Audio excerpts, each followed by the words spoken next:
हामी चाहिँ अहिले अब टिकापुरको खडक चोकमा पुग्यौं बिहान लगभग अहिले 5 साढे 5 बजिसकेछ। खडक चोकको छेउछाउको नजिकको एरिया हो। यहाँको लोकल गभर्नमेन्टले पनि राम्रो प्रयास गरेछ। अब एउटा इन्भाइरोमेन्टलाई क्रिएट गर्नको लागि लाइटिङ पनि राम्रो छ, फुलहरू पनि एकदम राम्रोसँग फुलिरहेका छन् भनौँ। अब यो एरिया चाहिँ अलि राम्रोसँग मेन्टेन भएको छ। यो पब्लिक टोयलेट पनि एकदमै राम्रो भएको छ आजभोलि। फोहोर पनि फल्या रहेछ, हिजो रातिको फोहोर होला। अब पछि आएर गाडीले लगिहाल्छ होला। यो म चाहिँ अहिले मालपोत कार्यालयको बाटोतिर छु। हाम्रो यो महोत्सव लाग्ने ग्राउन्ड मा पुग्न लागिसके। यो महोत्सव चाहिँ हाम्रो अब यहाँको महोत्सव चाहिँ टिकापुरको महोत्सव चाहिँ 25 गतेदेखि माघको कति 11 गतेसम्म देखे जस्तो देखिरहेको थिएँ बोर्डमा उता पछाडि। यस्तो कुहिरो लागेको बेला त डर त लास्टै लाग्दो रहेछ नि। ज्यास्स मान्छे देख्यो जस्तो हुन्छ, फेरि अझ गायब भए जस्तो देखिन्छ। आज म सकेसम्म मर्निङ टाइमको सेड्युललाई चाहिँ क्याप्चर गर्ने प्रयास गर्छु है।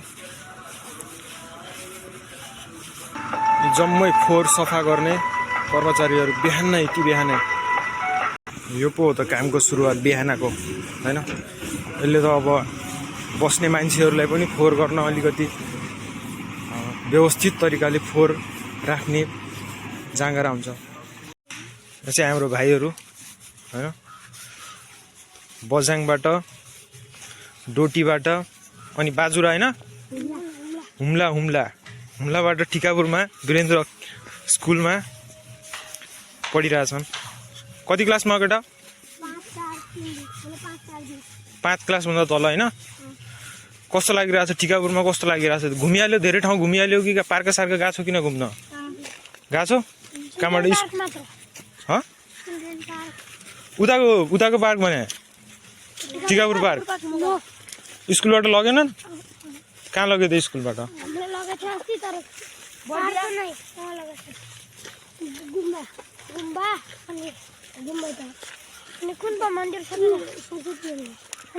पछि बिस्तार लग्छन् होला तिमीहरूलाई। टिकापुर पार्क देखेको छैन तिमीहरूले? यसो भए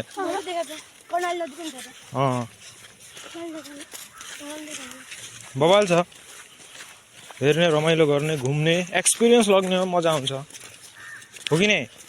कस्तो लागिरहेछ टिकापुरमा? कस्तो आएर कस्तो लागिरहेछ? हो सुरु भइसक्यो पढाइ? ल त है केटा, ल बाई।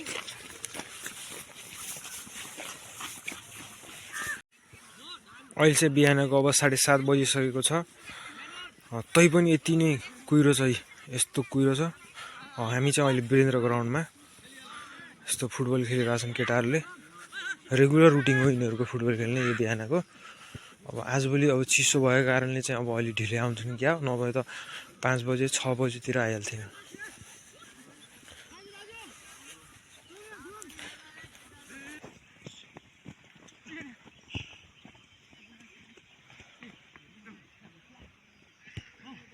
राजा का के छ दोस्त?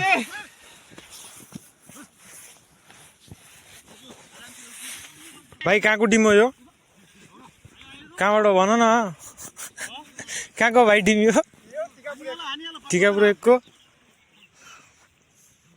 अस्ति म्याच भएको थियो अरे नि होइन? 1 र 2 को, वाडा नम्बर 1 र 2 को।